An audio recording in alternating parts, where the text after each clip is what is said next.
Hello dear students, welcome back to my channel Physics SPC CBSE sample paper 24-25 question number 19 का solution. P and Q are two identical charged particles, each of mass इतने kg और charge इतना coulomb, each moving with same speed as shown the figure. The two particles are equidistant 0.5 meter from the vertical axis. ये line बहुत important है, ये वाली देखो, ये वाले पार्टिकल की इस y एक्सेस से ये डिस्टेंस 0.5 मीटर है और इस वाले पार्टिकल की भी y एक्सेस से जो डिस्टेंस है ये वाली वो 0.5 मीटर है। ठीक है, at some instant a magnetic field B switch on, मतलब मैग्नेटिक फील्ड एप लगा दिया है, so that the two particle undergo head on collisions. ठीक है, तो जब दो पार्टिकल आमने सामने से आके टकराते हैं तो उसको हेड ऑन कोलिजन बोलते हैं। तो देखो समझते हैं, तो देखो ये वाला पार्टिकल ऊपर जाना चाहिए और ये वाला पार्टिकल नीचे आना चाहिए और एक दूसरे से कोलाइड करनी चाहिए। तो देखो ये वाला पार्टिकल ऊपर कैसे जाएगा भाई, जब इस पर फोर्स ऊपर लगे ऐसे और इस पर फोर्स नीचे लगे, और अगर फोर्स जो है नीचे लग रहा है और इसका ऊपर लग रहा है तो पाथ जो है इसका सर्कुलर हो, इसका भी पाथ सर्कुलर हो। तो पाथ सर्कुलर होने के लिए जो मैग्नेटिक फील्ड होना चाहिए वो वेलोसिटी के परपेंडिकुलर होना चाहिए। इसकी वेलोसिटी ये रखी है, इसकी वेलोसिटी ये रखी है। तो मैग्नेटिक फील्ड इस तरह से लगाना चाहिए कि वो मैग्नेटिक फील्ड वेलोसिटी के परपेंडिकुलर हो।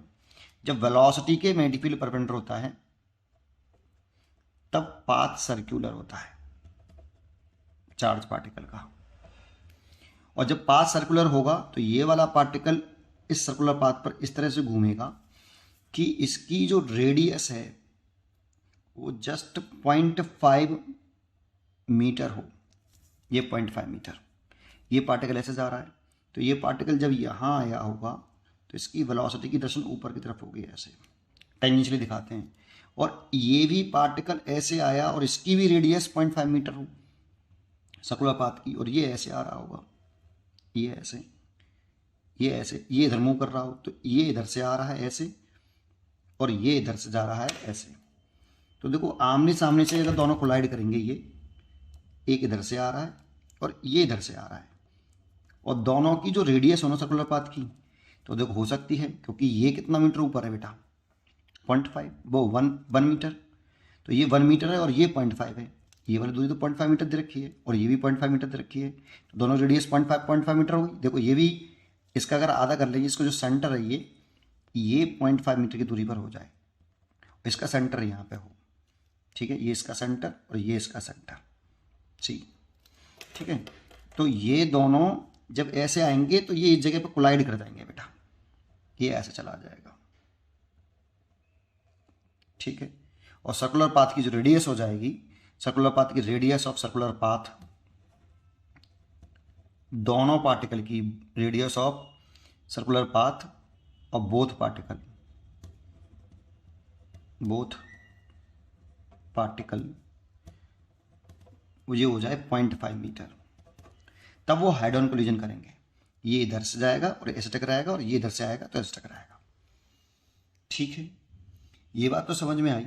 तो इसके लिए अब हमें मैग्नेटिक फील्ड किस दिशा में लगाना पड़ेगा ये देखना है। ये तो पक्का हो गया कि जो मैग्नेटिक फील्ड होगा वो दोनों वेलोसिटी के परपेंडिकुलर होगा, तभी पाथ सर्कुलर लेगा वो, और सर्कुलर पाथ लेगा तभी वो हेड ऑन कोलिजन कर सकता है, अदरवाइज नहीं कर सकता। उसके लिए फोर्स ऐसे लगा रहे हैं। तो इसमें फोर्स की जो डायरेक्शन होती है, मैग्नेटिक फोर्स जो लगता है Fm, ये Q V क्रॉस B होता है बेटा। अगर चार्ज पार्टिकल पॉजिटिव है तो V क्रॉस B की जो डायरेक्शन है वही Fm की डायरेक्शन है। तो Fm की डायरेक्शन कुछ इसमें ऐसे होनी चाहिए, इसमें नीचे होना चाहिए ऐसे, तभी वो सर्कुलर पाथ लेगा। तो V क्रॉस B की डायरेक्शन निकालो इसमें। तो देखो अगर मैं V क्रॉस V वेलोसिटी की डायरेक्शन में V क्रॉस B की डायरेक्शन कैसे निकालते हैं, राइट हैंड से निकालते हैं। वेलोसिटी वेक्टर की डायरेक्शन में अपनी राइट हैंड की फिंगर रखिए और छोटे एंगल से मैग्नेटिक फील्ड की तरफ घुमाइए, तो जो थंब आएगा वो V क्रॉस B की डायरेक्शन होगी, वही Fm की डायरेक्शन होगी। तो मेरे को Fm तो इधर ही रखना है बेटा, V क्रॉस B मेरे को इधर रखना है, तभी Fm इधर ही आएगा। तो V क्रॉस B, तो मैग्नेटिक फील्ड, मेरी फिंगर नीचे तरफ घूम रही है तो मैग्नेटिक फील्ड नीचे तरफ होना चाहिए बेटा, मैग्नेटिक फील्ड नीचे तरफ होनी चाहिए। मेरी फिंगर वेलोसिटी से मैग्नेटिक फील्ड तरफ घुमानी है, जिधर V क्रॉस B आ जाएगा दैट मीन्स थंब जिधर आ जाएगा, ये थंब V क्रॉस B की डायरेक्शन को बताता है, उधर ही Fm होगा। तो थंब मेरे को Fm तो इधर ही चाहिए ना बेटा, ऐसे, तो नीचे तरफ मैग्नेटिक फील्ड चाहिए। इसमें देखें, इसमें ऐसे घूम, इस इधर फोर्स चाहिए मेरे को, तो इधर थंब इधर होना चाहिए, V क्रॉस B, तो इसमें भी नीचे घुमा रहा हूँ, तो that means magnetic field downward होगा बेटा। ठीक है, तो मैग्नेटिक फील्ड कैसा होगा, इस वाले फॉर्मूले के अकॉर्डिंग मैग्नेटिक फील्ड की जो डायरेक्शन होनी चाहिए वो डाउनवर्ड होनी चाहिए। तो लिखते हैं इसको, that is direction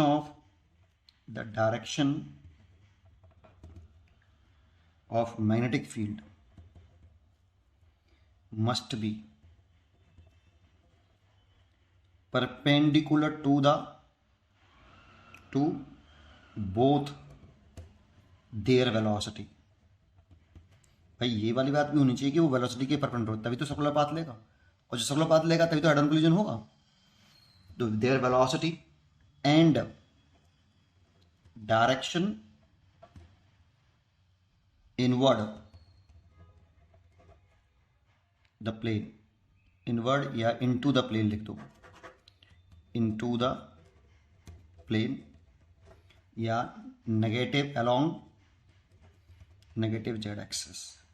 negative z axis क्यों कहा, देखो ये एक्स एक्सिस है, ये वाई एक्सिस है, तो पॉजिटिव जेड ऊपर होगा तो नेगेटिव जेड नीचे होगा, तो मैग्नेटिक फील्ड इस रीजन में नीचे की तरफ आ रहा है बेटा, ऐसे होना चाहिए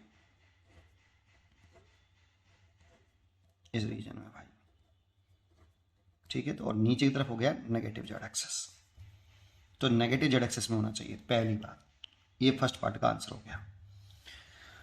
अच्छा, सेकंड पार्ट क्या कह रहा है बेटा आपको, सेकंड पार्ट कह रहा है अब इसमें क्वेश्चन में कि the magnitude of magnetic field applied in the region, कितना मैग्नेटिक फील्ड लगाएं।